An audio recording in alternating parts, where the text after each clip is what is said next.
because they combine methods of terror with methods of acceptance. But then there are various other methods which one can think of. There is, for example, the pharmacological method. This was one of the things I talked about in Brave New World. And the result would be that, you can imagine a euphoric which would make people thoroughly happy even in the most abominable circumstances. These things are possible.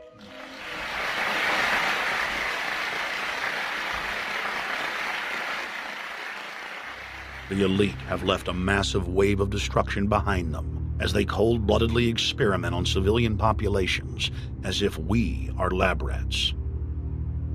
A string of congressional investigations has uncovered more than 20,000 secret tests that were carried out against the American people between 1910 and 2000. One well-known eugenics study, the Tuskegee Syphilis Project, killed hundreds of blacks and spanned 40 years until whistleblowers exposed it in 1972.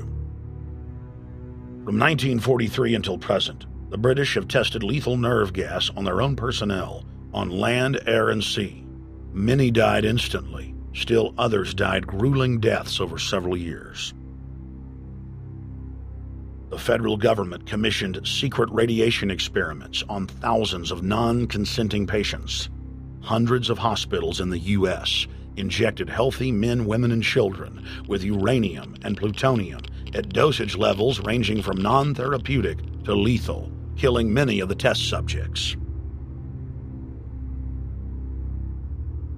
Pregnant wives of GIs were given vitamins by base doctors that actually consisted of highly radioactive uranium-239 and plutonium-241, resulting in violent miscarriages and the death of the mothers.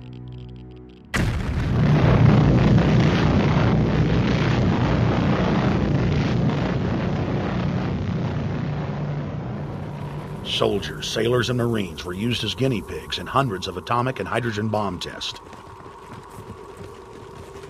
Patriotic Americans were radiated side by side with lab animals.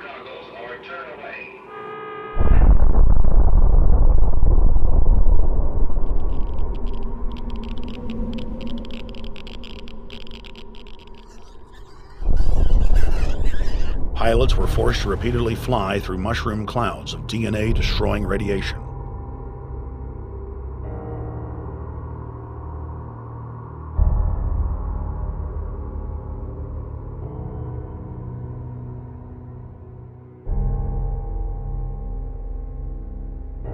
From 1951 to 1961, the U.S. Army paid Israel's health ministry 3 million lira to conduct radiation testing on Sephardic children that immigrated to Israel.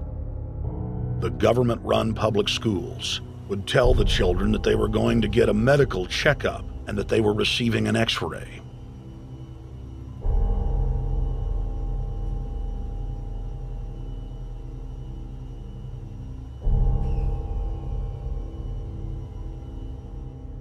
The Pentagon had already radiated more than 4,000 institutionalized children in the United States, many of which had died.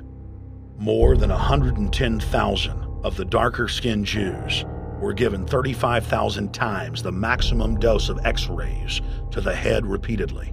Many of the children died within months. All of them lost their hair. Some still live today and endure excruciating health problems.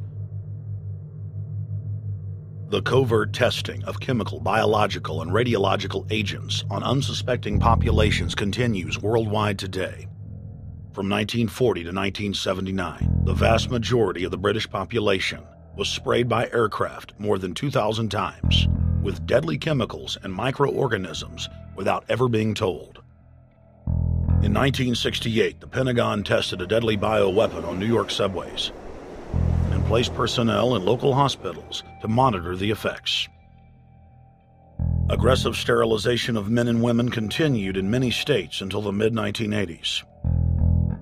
The United States and England are currently testing pesticides and highly toxic experimental drugs on tens of thousands of healthy foster children, many of which die as a result of the experiments. Prisons across the nation have forced inmates to participate in grisly experiments, ranging from pesticide studies to having tablets of dioxin sewn into their backs.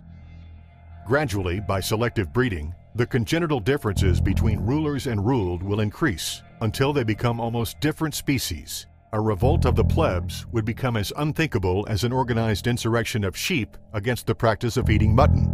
Bertrand Russell.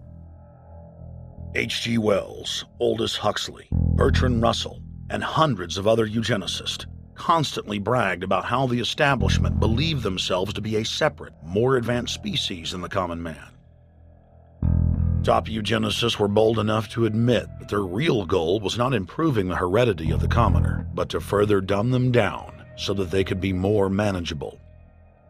Nobel Prize winner Russell wrote at length about how vaccinations filled with mercury and other brain-damaging compounds would induce partial chemical lobotomies and develop a servile zombie population.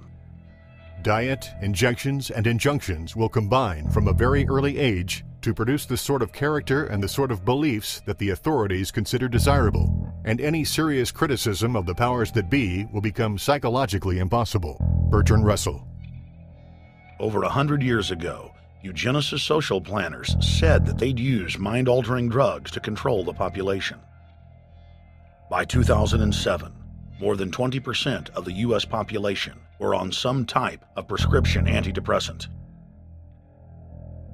But in the case of foster children, a sector where the state has total control, at least 2/3 are forced to take a cocktail made up of, on average, 7 psychotropic drugs. Chairman of the Texas Society of Psychiatric Physicians, Joe Burkett, testified before the State House Select Committee hearing on psychotropic